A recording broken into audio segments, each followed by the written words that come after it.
होली मना रहे हैं परिवार के लोगों के साथ, क्या मैसेज, क्या संदेश रहेगा बिहार के लोगों को? देखिए, बहुत दिनों के बाद, कोरोना काल के बाद पहली बार खुल करके सारे परिवार के साथ होली मना रहे हैं और सारे बिहार के लोगों को हमारी शुभकामना है प्रकृति के निकट जाने का, प्रकृति से प्रेम करने का और प्रकृति को अपने सानिध्य में पाने का।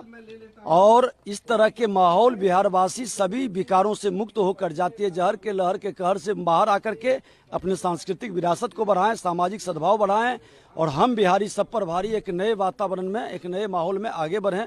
यही हमारी कामना है, यही शुभकामना है। लालू परिवार पहले बिहार में होली मनाता था सर, इस बार दिल्ली में है, क्या कुछ कहेंगे लालू जी को? देखिए, श्रीमान लालू प्रसाद यादव जी, उनके परिवार को हमारी शुभकामना है होली का। वो भी होली सनातन के संस्कार को दर्शाते थे, लेकिन अब कहीं न कहीं कमी आ रही है, वो दूर होते जा रहे हैं सनातन से।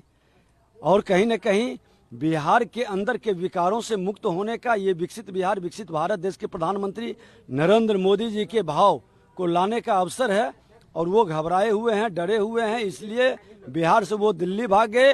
दिल्ली के लोग बिहार आ रहे हैं, वो बिहार से दिल्ली चले गए।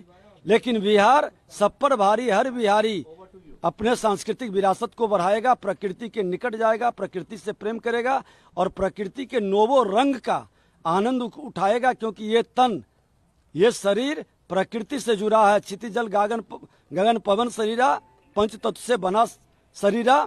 तो क्षितिजल पावक गगन समीरा से ये तन बना है, उसी में मिल जाएगा। इस प्रकृति को निकट आने का यही होली ऐसा महापर्व में आज हमको संदेश देता है।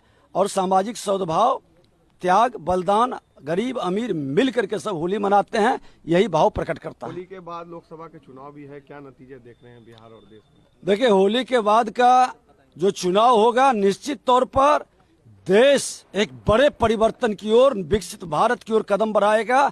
और मजबूत नेतृत्व जो रामलला को लाए हैं, जो रामलला को विराजे हैं, अयोध्या की होली हो रही है। अब बिहार के अंदर मां जानकी की भूमि पर होली होगी। भगवान राम जानकी के भूमि पर आएंगे अपने ससुराल। ये बिहार के लिए बड़ा महत्व रखता है ये वर्ष और ये पर्व। एक आखिरी सवाल सर, सवाल पूछा जा रहा है जो शिक्षकों की ट्रेनिंग को लेकर जो छुट्टी नहीं दी गई उसको लेकर सर, कि होली में भी वो नौकरी पे प्रशिक्षण कर। नहीं, हम शिक्षा मंत्री से भी बात की है। सभी शिक्षकों की बात नहीं, जो ट्रेनिंग में है उनके लिए है। और हमने कहा ट्रेनिंग में वैसा प्रावधान पहले भी रहा है। तेजस्वी यादव जी भी जब उप मुख्यमंत्री थे, उस समय भी शिक्षकों की ट्रेनिंग चल रही थी। उस समय ये कुछ नहीं बोले थे। बता दें कि उस समय हुआ था ट्रेनिंग की नहीं, पर्व त्योहार में छुट्टी नहीं मिला था। फिर भी हमने आग्रह किया कि शिक्षकों को ऐसे पर्व त्योहार पर एक दिन दो दिन बढ़ा देने से कोई हर्ज नहीं है। और शिक्षकों के साथ पूरी सहानुभूति रखें, थोड़ा सा व्यवहारिक है। कुछ लोग बात को बतंगर भी बनाते हैं, इसलिए व्यवहारिकता में जो